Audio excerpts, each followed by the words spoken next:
بسم اللہ الرحمن الرحیم۔ شروع اللہ کے ببرکت نام سے جو بڑا مہربان نہایت رحم کرنے والا ہے۔ اسپریچول جرنی میں اپنے تمام ناظرین کو خوش آمدید کہتی ہوں۔ محترم ناظرین، کبھی آپ نے سوچا ہے کہ تہجد کیوں اتنی پاورفل نماز ہے کہ اس میں مانگی جانے والی تقریباً 99% دعائیں قبول ہو جاتی ہیں؟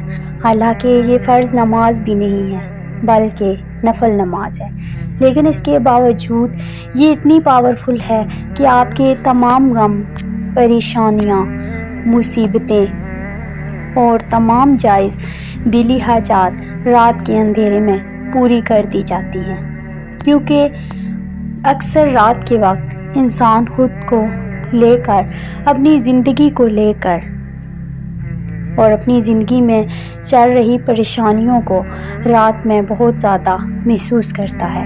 دن بھر تو انسان دنیا کے کام کاج میں مصروف رہتا ہے، لیکن جب رات ہوتی ہے تو انسان اس وقت خود کو بہت بے بس، تنہا اور ٹوٹا ہوا محسوس کرتا ہے۔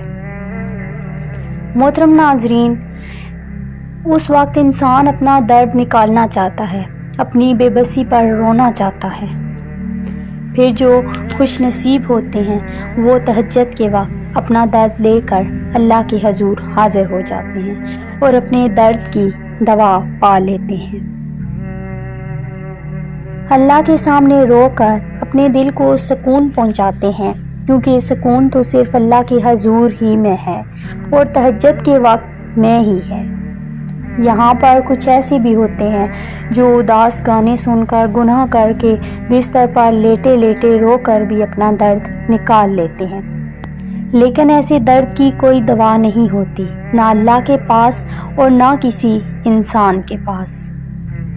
اگر سکون اور درد کی دوا پانا چاہتے ہو تو صرف اللہ کے حضور تہجد کے وقت کھڑے ہو جایا کرو، دل سکون سے بھر جائے گا۔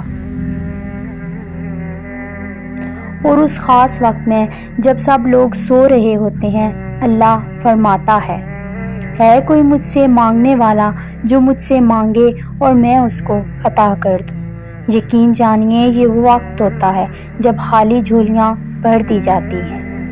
یہ وہ وقت ہوتا ہے جب بے چین دلوں کو سکون ملتا ہے۔ یہ وہ وقت ہوتا ہے جب دنیا کی سب سے خوبصورت ملاقات ہوتی ہے، یعنی بندے کی اپنے رب سے ملاقات۔ اس لیے تہجد کی نماز کو عام اور ہلکا مت سمجھیں، یہ بہت طاقت والی نماز ہوتی ہے اور بہت برکت والی نماز ہوتی ہے۔ لیکن اس کے ساتھ ساتھ ایک بات ضرور یاد رکھیں کہ کوئی بھی نفل نماز، چاہے وہ تہجد ہی ہو یا کوئی بھی اور نماز ہو، تب ہی اثر کرے گی جب پہلے فرض نماز کی ادائیگی کی جائے گی۔ اس لیے 5 وقت کی نماز پڑھیں اور تہجد میں اپنے لیے دعائیں بھی کیجیے۔ اللہ تعالیٰ آپ کی تمام دعاؤں کو قبول فرمائے، آمین ثم آمین۔ ویڈیو اچھی لگے تو چینل کو سبسکرائب، ویڈیو کو لائک اور شیئر ضرور کیجیے گا۔ جزاک اللہ خیرا کثیرا۔